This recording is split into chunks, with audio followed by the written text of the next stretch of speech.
Shalom saudara-saudara yang dikasihi Tuhan. Jumpa lagi dengan saya dalam Spiritual Journal.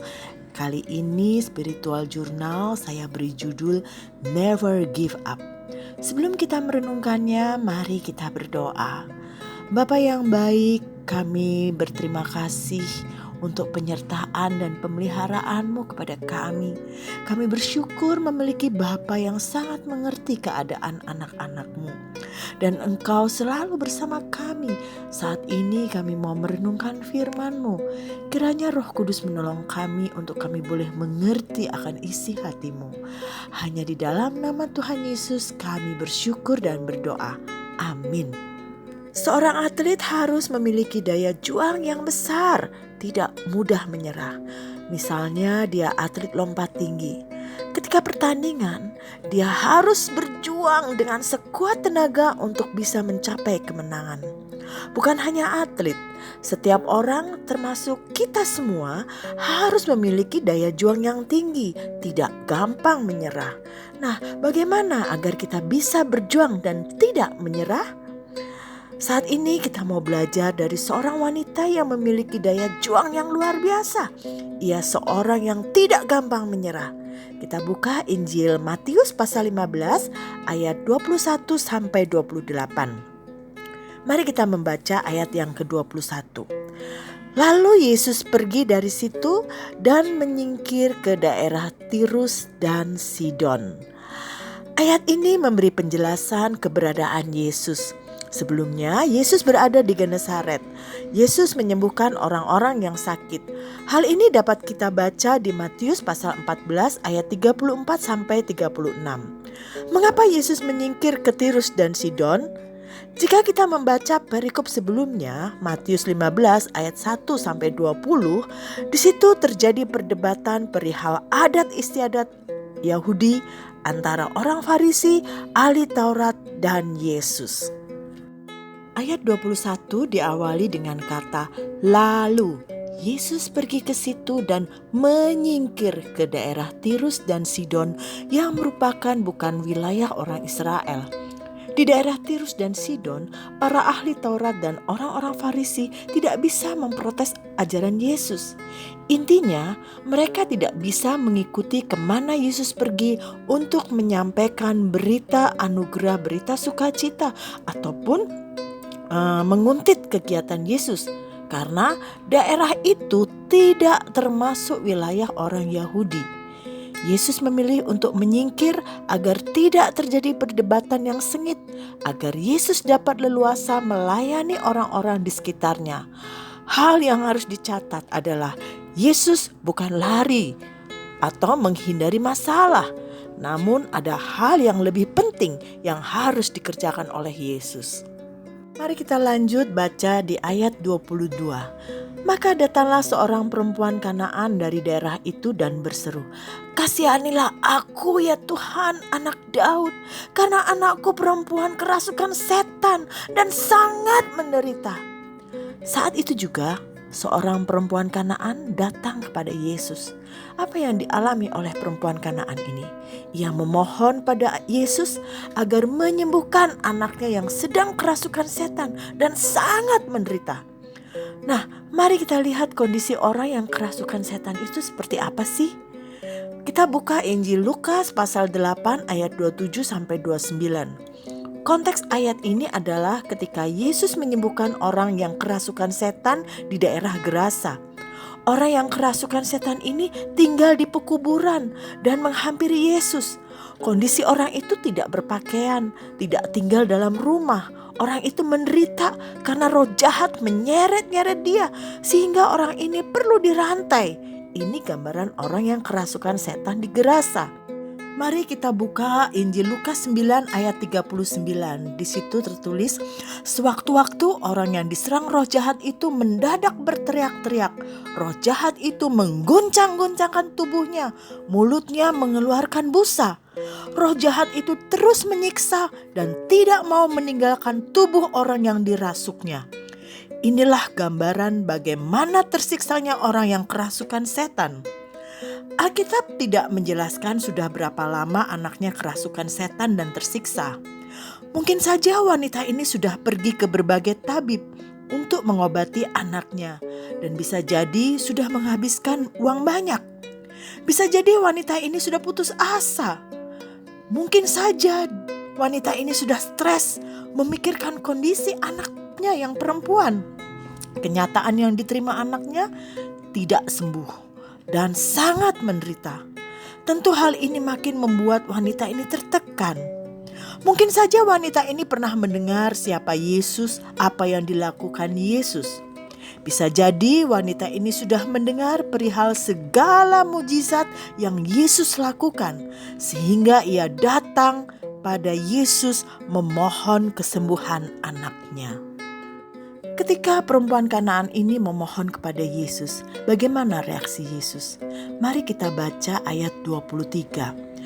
Tetapi Yesus sama sekali tidak menjawabnya. Lalu murid-muridnya datang dan meminta kepadanya, "Suruhlah ia pergi, ia mengikuti kita," dengan berteriak-teriak. Reaksi Yesus dan para murid bagaimana? Yesus sama sekali tidak menjawab.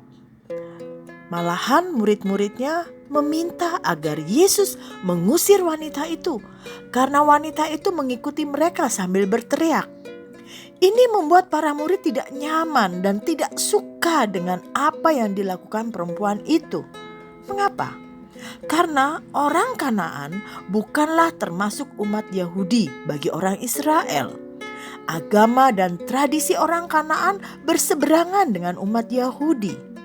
Karena itu bagi orang Israel, orang Kanaan tidak layak untuk mendapat pelayanan Yesus. Karena itu para murid meminta Yesus mengusir wanita itu. Para murid hanya ingin Yesus mengusir perempuan itu agar tidak mengganggu mereka. Mungkin saja perempuan ini terus berteriak, "Tuhan, tolong anakku kerasukan roh jahat, tolong anakku." Dan teriakan ini mungkin diulang-ulang sehingga membuat para murid terganggu.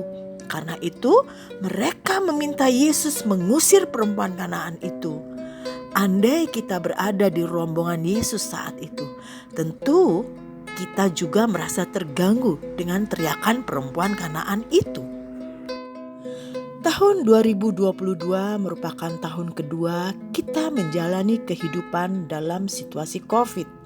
Banyak di antara kita yang mungkin sudah lelah dan putus asa dengan situasi yang sangat mempengaruhi kondisi keuangan, kondisi ekonomi, dan relasi dalam keluarga. Mempengaruhi juga relasi kita dengan sesama, mempengaruhi relasi kita dengan Allah. COVID mengubah segalanya. Mengubah cara kita berelasi, mengubah cara kita beribadah, mengubah cara kita belanja, mengubah cara kita berobat, mengubah cara kita berpergian dan sebagainya. Dan kita sudah terlalu sering berteriak kepada Yesus, "Tuhan, kapan ini berakhir? Kapan segera berakhir? Saya sudah tidak tahan setiap hari hidup seperti ini. Kalau keluar rumah harus pakai masker, harus jaga prokes. Kapan berakhir?" Kira-kira bagaimana reaksi Yesus akan teriakan kita? Sampai hari ini masih COVID. Apakah ini pertanda Yesus mendiamkan kita? Dan sampai hari ini kita masih terus berteriak, bukan? Saat ini kita mau belajar dari perempuan Kanaan yang terus berteriak. Dia terus berseru kepada Yesus. Sekalipun Yesus tidak bereaksi, perempuan Kanaan itu terus berteriak kepada Yesus. Apakah kita sudah tekun untuk terus berseru kepada Tuhan? Ataukah saudara sudah lelah, putus asa dan menyerah? Jangan pernah menyerah untuk terus berseru kepada Tuhan. Mari kita lanjut membaca ayat 24 dan 25. Jawab Yesus, "Aku diutus hanya kepada domba-domba yang hilang dari Israel."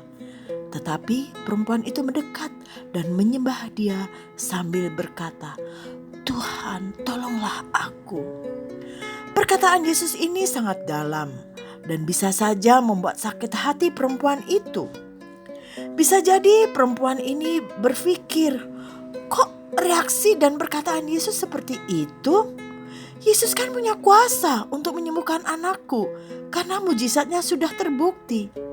Apakah Yesus tidak punya hati? Apakah Yesus benar-benar tidak peduli? Mengingat dia orang Kanaan yang bukan termasuk orang Yahudi. Tetapi perempuan itu mendekat dan menyembah Yesus sambil berkata, "Tuhan, tolonglah aku." Perempuan Kanaan ini datang dengan kerendahan hatinya, terus memohon, "Tuhan, tolonglah aku." Perempuan ini tidak menghiraukan reaksi dan perkataan Yesus pada dirinya. Perempuan ini tidak putus asa. Ia tidak menyerah dan terus memohon kepada Yesus untuk menolong dia. Kalau zaman sekarang bisa dibilang perempuan ini bukan tipe orang yang baperan. Perempuan ini hanya fokus pada anaknya yang harus sembuh di tangan Yesus. Dia tidak peduli apa reaksi dan perkataan Yesus. Dengan kerendahan hati ia datang mendekat. Dia semakin mendekat pada Yesus dan menyembah Yesus. Perempuan ini bukan saja tekun berseru, tetapi dia semakin mendekat dan menyembah Yesus. Bagaimana reaksi Yesus ketika melihat perempuan itu semakin mendekat dan menyembah dia? Mari kita baca ayat 26. Tidak patut mengambil roti yang disediakan bagi anak-anak dan melemparkannya kepada anjing. Beberapa tafsiran Alkitab menjelaskan bahwa kata anjing merupakan sebutan yang umum atau lazim dari orang Yahudi terhadap orang non-Yahudi. Sehingga ini bukanlah termasuk kata-kata yang kasar. Nah, kata anjing dalam bahasa Yunani menunjuk pada anjing peliharaan. Tetapi bagaimanapun juga kata-kata Yesus ini merupakan sebuah penolakan. Saya tidak bisa membayangkan bagaimana wajah Yesus saat mengucapkan kata-kata ini pada perempuan Kanaan itu. Apakah dengan nada membentak, sorot mata yang melotot, meremehkan, dengan wajah garang, marah? Saya tidak bisa membayangkan. Namun yang jelas, Yesus menolak permohonan perempuan Kanaan itu. Bagaimana reaksi perempuan Kanaan itu ketika mendengar perkataan Yesus? Mari kita membaca ayat selanjutnya, ayat 27. Kata perempuan itu, "Benar Tuhan, namun anjing itu makan remah-remah yang jatuh dari meja tuannya." Perempuan Kanaan itu menjawab Yesus, "Ya benar, benar sekali. Tapi anjing itu makan remah-remah yang jatuh dari meja tuannya." Mungkin saja perempuan Kanaan itu tahu benar bahwa anjing yang dimaksud itu adalah dia. Dan dalam konteks ini merupakan jenis anjing peliharaan. Adalah hal yang tepat sekali jawaban perempuan Kanaan itu. Anjing peliharaan pun makan dari remah-remah roti yang jatuh dari meja tuannya. Mari kita lanjutkan membaca ayat 28. Bagaimana respon Yesus ketika mendengar jawaban perempuan Kanaan itu? Maka Yesus menjawab dan berkata kepadanya, "Hai ibu, besar imanmu, maka jadilah kepadamu seperti yang kau kehendaki." Dan seketika itu juga anaknya sembuh. Kali ini Yesus merespon, "Hai ibu, besar imanmu, maka jadilah kepadamu seperti yang kau kehendaki." Yesus memuji iman perempuan Kanaan itu. Iman perempuan yang tidak percaya Yesus. Perempuan yang dianggap sebagai anjing peliharaan oleh orang Yahudi. Yesus mengatakan, "Jadilah kepadamu seperti yang kau kehendaki." Mengapa Yesus tidak mengatakan, "Baik Bu, aku akan menyembuhkan anakmu"? Saya berpikir Yesus tahu benar bahwa perempuan Kanaan ini memiliki kepercayaan kepada Yesus. Perempuan ini memiliki daya juang yang hebat. Perempuan ini tidak pernah menyerah walau para murid menyuruh Yesus untuk mengusir dia. Perempuan Kanaan yang tidak pernah menyerah walau sudah dihina. Jika dia seorang yang baperan, pasti dia pergi meninggalkan Yesus. Bisa jadi dia kecewa atas perkataan Yesus. Bisa jadi dia sedih dan menangis. Bisa jadi dia pergi dan mengumpat serta mungkin menyebarkan kelakuan Yesus dan para murid pada orang lain. Dan pada akhirnya anaknya tentu masih kerasukan setan dan tidak mendapatkan kesembuhan. Perempuan Kanaan ini tidak pernah menyerah untuk percaya pada Yesus. Dia perempuan Kanaan yang tidak percaya Allah, tetapi dia percaya bahwa Yesus sanggup menyembuhkan anaknya. Bagaimana dengan kita yang sudah lama menjadi orang Kristen, yang sudah lama percaya kepada Yesus, mungkin sejak masih kecil, masih orok, sudah ke gereja karena terlahir dari keluarga Kristen, atau sudah percaya Yesus saat masih muda. Saat ini kita masih hidup di dalam ketidakpastian karena COVID yang belum reda. Apakah kita masih percaya bahwa Allah sanggup mengembalikan dunia dalam kondisi normal? Apakah kita masih percaya bahwa saat ini Allah sedang memproses iman kita melalui COVID ini? Kembali pada cerita seorang atlet yang di awal tadi. Atlet itu tidak bisa menghentikan pertandingannya di tengah jalan. Dan dia tidak bisa berhenti ketika gagal pada lompatan pertama. Kalau dia berhenti, tanda dia menyerah. Kalau dia berhenti, maka dia gagal dan tidak pernah berhasil. Ketika atlet itu gagal, dia pasti kecewa. Namun karena dia memiliki daya juang yang tinggi, pasti dia berkata kepada dirinya sendiri, "Aku bisa, aku tidak boleh menyerah." Dia sangat percaya bahwa dia sanggup menyelesaikan lompatan yang ketiga setelah 2 kali lompatannya gagal.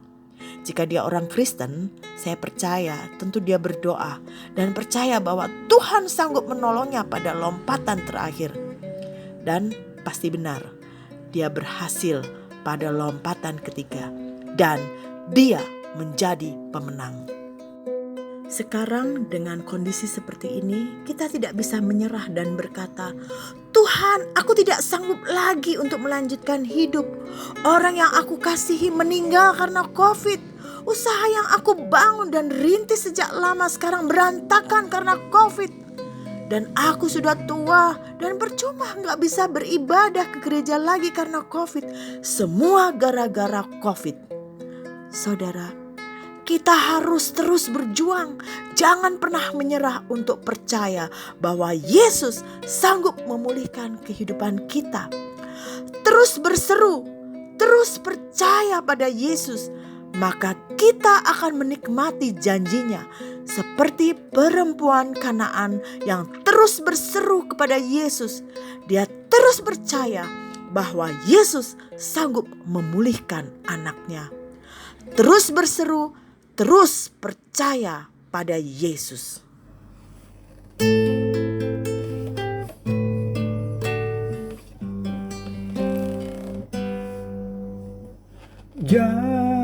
Janganlah kau tinggalkanku,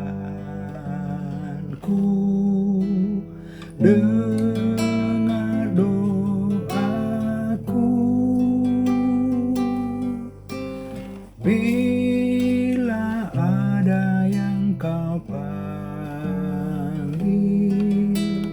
jangan buangku.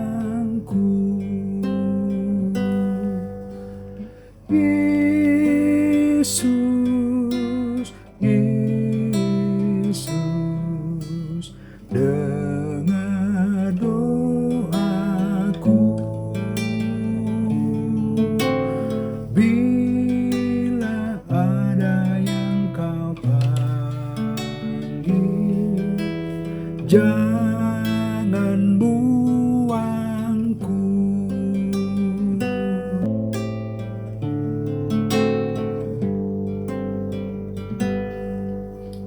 Ku bersandar kasih Tuhan datang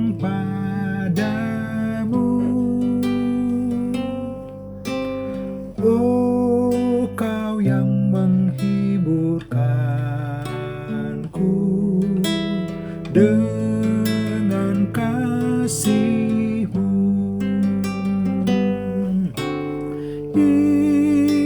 Yesus, Yesus, dengar doaku. Bila ada yang Kau panggil, jangan buangku.